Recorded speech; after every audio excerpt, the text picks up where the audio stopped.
இந்த போலீஸ் இன்ஸ்பெக்டருக்கு இப்படி ஒரு ரைடு நடக்கும் அப்படின்னு உண்மையிலேயே யாருமே கொஞ்சம் கூட எதிர்பார்க்கவே இல்ல. அதுவும் இல்லாம இந்த இன்ஸ்பெக்டர் வந்து அதாவது இப்போ இன்ஸ்பெக்டர் மாறக்கூடிய ஒரு நேரம் வந்தாச்சு. அமைதியா ஒரே ஒரு நாள் மட்டும் வந்து இந்த பழைய இன்ஸ்பெக்டர் வந்து அமைதியா இருந்திருந்தாரு அப்படின்னா பிரச்சனையே கிடையாது. அங்க நம்ம விஜய வந்து ஒரு மிகப்பெரிய குற்றவாளி மாரி நடத்துனது மட்டும் இல்லாம, அடுத்தடுத்து வந்து விஜய பாத்ரூம்லாம் கலவ வச்சு, உண்மையிலேயே அந்த ஒரு இடத்துல இந்த இன்ஸ்பெக்டர் வந்து இப்படி பண்ணது ரொம்ப தப்பா போயிடுச்சு அப்படின்னே சொல்லலாம். கடைசியில நம்ம மல்லி இருந்துட்டு இப்போ அந்த இன்ஸ்பெக்டர உண்டு இல்லன்னு பண்ண ஆரம்பிச்சுறாங்க. இப்படி கடைசி நாளாச்சும் அமைதியா இருந்திருந்தா இந்த ஒரு விஷயம் தேவையா? அதாவது இந்த ஒரு அசிங்கம், அவமானம் இது எல்லாமே தேவையா? அப்படிங்கிற அளவுக்கு உண்மையிலேயே அந்த இன்ஸ்பெக்டர் வந்து அசிங்கப்பட்டு, அவமானப்பட்டு தான் அடுத்ததா இந்த போலீஸ் ஸ்டேஷன விட்டு அவரு கிளம்பி போறாங்க. அதாவது இப்ப என்ன ஆச்சு அப்படின்னா, இங்க இருக்கக்கூடிய இன்ஸ்பெக்டர் வந்து இந்த ஊர விட்டு ட்ரான்ஸ்ஃபர் ஆயி வேற ஒரு இடத்துக்கு போறாங்க. இந்த ஒரு இடத்துக்கு புதுசா ஒரு இன்ஸ்பெக்டர் வந்து பார்த்தீங்கன்னா வராங்க. இது உண்மையிலேயே ரொம்ப நல்ல விஷயம். ஏன்னா, அந்த ஆள் இருந்திருந்தா கண்டிப்பா விஜய் வந்து தப்பு பண்ணல அப்படின்ற ஒரு விஷயத்த நிரூபிக்கிறது ரொம்பவும் கஷ்டமா இருந்திருக்கும். ஆனா, இப்ப என்ன ஆச்சு அப்படின்னு பார்த்தீங்கன்னா, இங்க உண்மையிலேயே அத கண்டுபிடிக்கிறது, அத வந்து இது பண்றது எல்லாமே ஈஸியான முறையில முடியப்போகுது. ஏற்கனவே நம்ம மல்லி இருந்துட்டு கொஞ்சம் கொஞ்சமா பல ஆதாரங்கள, பல உண்மைகள கண்டுபிடிச்சுட்டு இருக்காங்க. இதுல வந்து எந்த ஒரு சந்தேகமும் கிடையாது. அதாவது ஏற்கனவே வந்து நம்ம வெண்பா கிட்ட கேட்டு ஒரு சில எவிடன்ஸ்லாம் கலெக்ட் பண்ணிட்டு இருக்காங்க.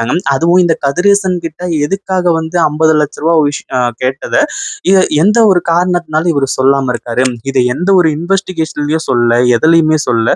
அப்போ சுடர கொலை பண்ணது இந்த கதிரேசன் தானா அப்படின்ற ஒரு டவுட்ல அவங்க வந்து இருந்துட்டு இருக்காங்க. ஆனா அதே சமயத்துல இப்ப என்ன ஆகுது அப்படின்னு பார்த்தா ஒரு பக்கம் நம்ம மல்லி இருந்துட்டு, சரி ஓகே நம்ம போய் காலையிலேயே விஜய வந்து பார்த்துட்டு, அதுக்கப்புறமா ஒரு முக்கியமான இடத்துக்கு போணும் அப்படின்ற மாரி நெனச்சு, விஜய பார்க்கறதுக்காக வந்து கிளம்பி போனாங்க. அதுக்கப்புறம் தான் வந்து உண்மை என்ன அப்படின்றது தெரிய வரப்போகுது. அதாவது என்ன ஆச்சு அப்படின்னா, ஒரு பக்கம் நம்ம மல்லி வர்றதுக்கு முன்னாடியே, இந்த இன்ஸ்பெக்டர் இருந்துகிட்டு அதாவது முன்னாடி நாள் நைட்டே சொன்னாங்க, இந்த மாரி நாளைக்கு நான் ட்ரான்ஸ்ஃபர் ஆயி போப்போறேன். நாளையோட என்னோட டியூட்டி முடிய போகுது. ஆனா நான் மட்டும் இங்கேயே இருந்திருந்தேன் அப்படின்னா, உன்ன உரிச்சு உப்பு காரணம் போட்டிருப்பேன். அப்படி இப்படிங்கிற மாரி வந்து சொல்லியிருந்தாங்க. ஆனா அதெல்லாம் நம்ம விஜய் பெருசா எடுத்துக்கல. அதே மாதிரி இப்ப என்ன ஆச்சு அப்டின்னா, இந்த மாரி வந்து அந்த பாத்ரூம போய் கழுவு அப்டி இப்டின்ற மாரி சொல்லி, விஜய்ய ஒரு பாத்ரூம அதாவது அந்த போலீஸ் ஸ்டேஷன்ல இருக்கக்கூடிய பாத்ரூம கழுவுறதுக்காக வந்து போக சொல்றாங்க. அந்த ஒரு டைம்ல நம்ம விஜய் பயங்கர கோவத்தோட பேசுறாங்க. பட் இருந்தாலும் வந்து எதிர்த்து நிக்க முடியல. அதாவது இந்த போலீஸ எதிர்த்து பேசக்கூடாது, மரியாதை குடுக்கணும் அப்டின்ற மாரி விஜய் நெனச்சாரு. வேற வழி இல்லாம வந்து அந்த பாத்ரூம கிளீன் பண்றதுக்காக நம்ம விஜய் போறாரு. அந்த ஒரு டைம்ல தான் மல்லி மாஸ் என்ட்ரி குடுக்குறாங்க.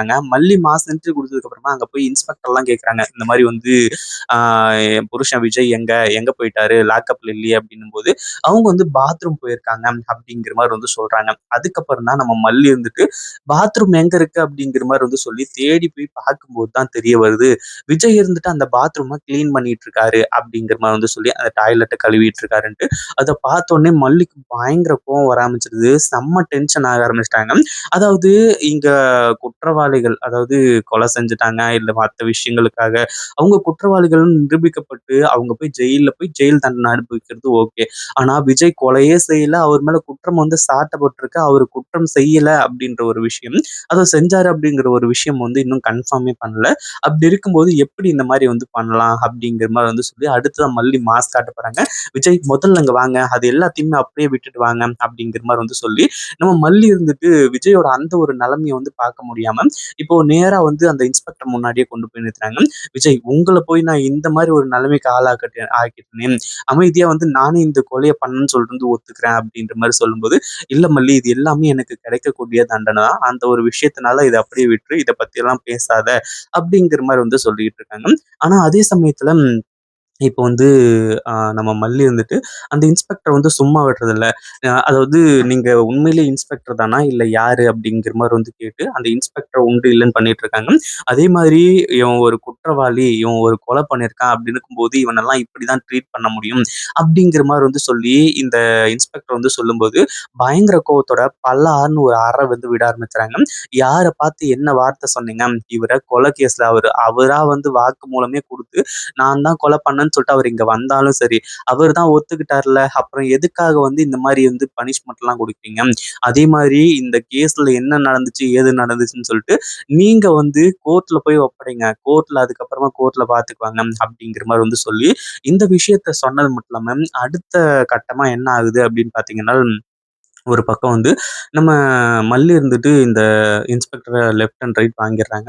அதாவது "உங்கள யார் இந்த ஒரு வேலைய செய்ய சொன்னது?" அப்படிங்கிற மாரி வந்து சொல்லி, அந்த இன்ஸ்பெக்டர் அவ்ளோ கோவத்தோட, அவ்ளோ ஆத்திரத்தோட, விஜய் வந்து எந்த ஒரு தப்பும் பண்ணல. அவரு கொலை பண்ணாரு அப்படின்னு சொல்லிட்டு ஒரு குழந்தை கிட்ட சொன்னா கூட அந்த குழந்தை நம்பாது. அப்படி இப்படிங்கிற மாரி வந்து சொல்லி பயங்கரமான கோவத்தோட செயல்பட்டுட்டு இருக்காங்க. ஆனா அதுக்கப்புறம் தான் புது இன்ஸ்பெக்டர் மாஸ் என்ட்ரி குடுத்து உண்மையிலேயே சில சம்பவங்கள் எல்லாத்தையுமே செய்ய போறாங்க. ஆனா அதே சமயத்துல நம்ம மல்லி இருந்துட்டு இப்படி இந்த இன்ஸ்பெக்டர வெளுத்து வாங்குவாங்க அப்படின்னு உண்மையிலேயே விஜய் கூட எதிர்பார்க்கவே இல்ல. ஏன்னா விஜய் எந்த ஒரு தப்புமே பண்ணல. அவர் மேல வந்து எந்த ஒரு தப்பும் இல்லன்னு மல்லிக்கு நல்லாவே தெரியும். அந்த ஒரு காரணத்தினால தான் வந்து அந்த இன்ஸ்பெக்டர உண்டு இல்லன்னு பண்ணிட்டு இருக்காங்க. இந்த ஒரு விஷயத்தெல்லாம் பார்த்த புது இன்ஸ்பெக்டருக்கு உண்மையிலேயே உங்க பக்கம்லாம் நியாயம் இருக்கு அப்படின்ற ஒரு விஷயத்த தெரிஞ்சுக்குவாங்க. அதே மாதிரி அந்த இன்ஸ்பெக்டர் கடைசியா போகும்போது இப்படி அசிங்கப்பட்டு, அவமானப்பட்டு போவாரு அப்படின்னு கொஞ்சம் கூட எதிர்பார்க்கவே இல்ல. அதே மாரி பக்கத்துல கூட இருக்க கான்ஸ்டபிள்ன்னு மத்தவங்க எல்லாருமே, இவரு எப்பவுமே இப்படிதான் பண்ணுவாரு. நல்லவங்களா, கெட்டவங்களா, அவங்க உண்மையிலேயே தப்பு பண்ணாங்களா, இல்லையா அப்படின்றத பார்த்து தான் அவங்களுக்கு தண்டனை குடுக்குறதா, இல்லையான்னு முடிவு பண்ணணும். அதே மாரி தண்டனை குடுக்கறதுக்கு இவங்க யாரு? கோர்ட்டு, சட்டம்லாம் இருக்குல்ல. அப்படி இருக்கும்போது பாத்ரூம கிளீன் பண்ண வைக்கிறதெல்லாம் தப்பு தான் அப்படிங்கிற மாரி வந்து சொல்றாங்க. இப்போ நம்ம மல்லியால வந்து சில சம்பவங்கள் எல்லாமே சிறப்பா நடந்துடுச்சு. உண்மையிலேயே இந்த இன்ஸ்பெக்டர் இத கொஞ்சம் கூட எதிர்பார்த்திருக்கவே மாட்டான். இத பத்தி நீங்க என்ன நினைக்கிறீங்க? அந்த வீடியோ பிடிச்சிருந்தா லைக் பண்ணுங்க, ஷேர் பண்ணுங்க. இப்பதான் நம்ம சேனலுக்கு ஃபர்ஸ்ட் டைம் வரீங்க அப்படின்னா, கீழ இருக்க சப்ஸ்கிரைப் பட்டன பிரஸ் பண்ணிக்கோங்க.